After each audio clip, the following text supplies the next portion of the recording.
ഗോപികൃഷ്ണൻ, നമ്മളിപ്പോൾ ഈ അവതാര പുലികൾക്ക് ഇപ്പോൾ കട്ടണിടുക, നമ്മൾ 11:30 വരെ നമ്മൾ ഈ സംപ്രേഷണം, ഈ പ്രത്യേക സംപ്രേഷണം നീട്ടിക്കൊണ്ട് പോകും. ഒരര മണിക്കൂറേ ഉള്ളൂ.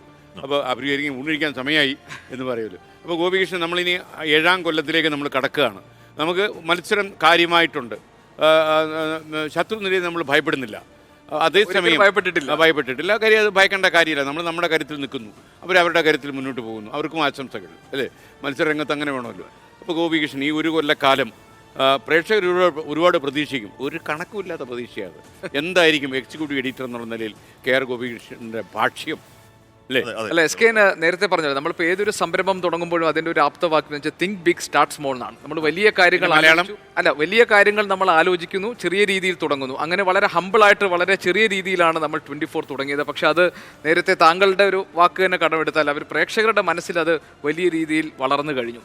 അപ്പോൾ അത് അവരുടെ എക്സ്പെക്റ്റേഷനും അതിനോടൊപ്പം വളരുകയാണ്.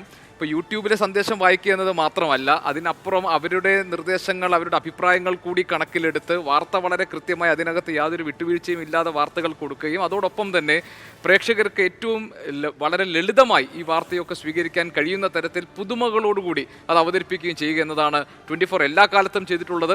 ഒരുപാട് അനുകർത്താക്കളുണ്ട്, ഒരുപാട് മത്സരാർത്ഥികളുണ്ട് ഇപ്പോൾ ടെലിവിഷൻ രംഗത്ത്. അപ്പോൾ അവർക്ക് കിടപിടിക്കുന്ന തരത്തിൽ ഏറ്റവും പുതുമയാർന്ന അവതരണ ശൈലി കൊണ്ടും പുതിയ വാർത്തകൾ കൊണ്ടും വെളിപ്പെടുത്തലുകൾ കൊണ്ടും അങ്ങനെ ഏറ്റവും പുതുമയാർന്ന രീതിയിൽ വാർത്താ സംപ്രേഷണ രംഗത്ത് നമ്മൾ 1ാം നിരയിൽ തന്നെ ഉണ്ടാകുമെന്ന് പ്രേക്ഷകർക്ക് ഈ 7ാം വർഷത്തിലേക്ക് കാലെടുത്ത് വയ്ക്കുന്ന 24ന്റെ വാർത്താ സംഘം ഉറപ്പ് നൽകുകയാണ്.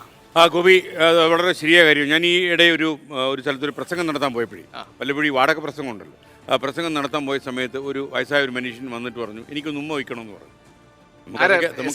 എന്നോട് നമുക്കതൊക്കെ ചെയ്ത് കൊടുക്കാൻ പറ്റും. ഞാൻ കവിള് കാണിച്ച് ഇങ്ങനെ നിന്നു. അപ്പോൾ അത് ഉമ്മ വെച്ച് യഥാർത്ഥത്തിൽ ആ ഉമ്മ കുറച്ച് ദൈർഘ്യം കൂടി, നമ്മുടെ ചില പ്രോഗ്രാം പോലെ ഡ്യൂറേഷൻ കൂടി. അദ്ദേഹത്തിൻ്റെ പല്ലുകൾ എൻ്റെ കവിളിൽ തറച്ചിട്ട്, അത്ഭുതമല്ല, ഒരു ചെറിയ രക്തം പൊടിച്ചിട്ട് പോലും അദ്ദേഹം ആ ഉമ്മയിൽ നിന്ന് പിൻവാങ്ങിയില്ല.